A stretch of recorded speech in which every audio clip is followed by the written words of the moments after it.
Hey Freedom Lovers, this is Dr. Peterson, Pierre with America's Frontline Doctors, bringing you today's Daily Dose.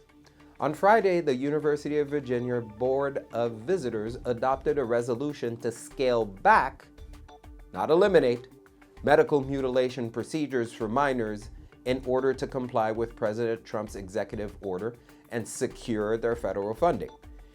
If they referred a 12-year-old girl for permanent sterilization through an elective tubal ligation procedure, there would be a criminal indictment for medical battery.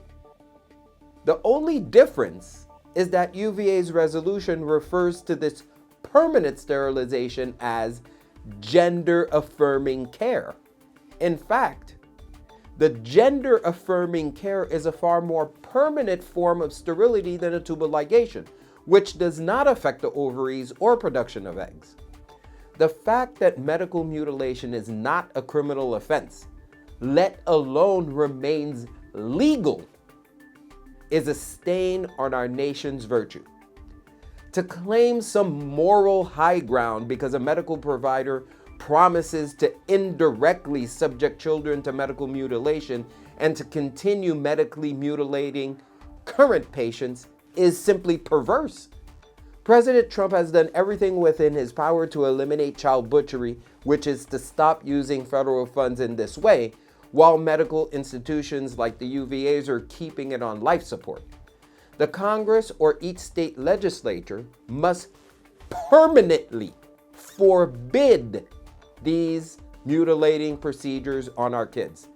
Americans must not settle for these faux victories. Compromises are only appropriate when two opposing sides share common ground, not when one side is 100% committed to evil. Make no mistake about it, this is evil. There is no medical freedom without informed consent, and children cannot consent to something they cannot understand. Plain and simple.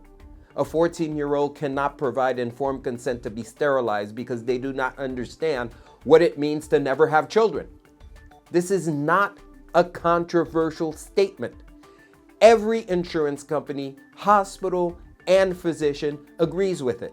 That's why Virginia law does not recognize consent for sterilization in anyone under 18. Only when the term sterilization is replaced with gender-affirming care is it suddenly up for debate. We're talking about semantics. We're putting kids' lives on the line for some gender ideology. By the way, gender-affirming care should involve affirmation of the gender you were born with, not the gender you can never become. Yes, I said never. But here, there can be no negotiation with evil. There's no such thing as taking a step in the right direction when children are being irreparably and non-consensually maimed. There can only be the total, uncompromising demolition of the medical industrial complex that has waged this grotesque war on kids. That begins by categorically outlawing any support for medical mutilation, including referrals, and making it a criminal offense punishable by imprisonment. I'd take it a step further.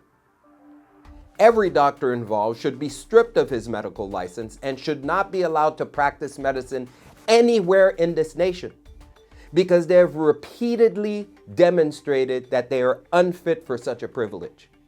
Welcome to McDonald's. May I please take your order? Ladies and gentlemen, only the truth will set you free. Stay tuned for the next Daily Dose.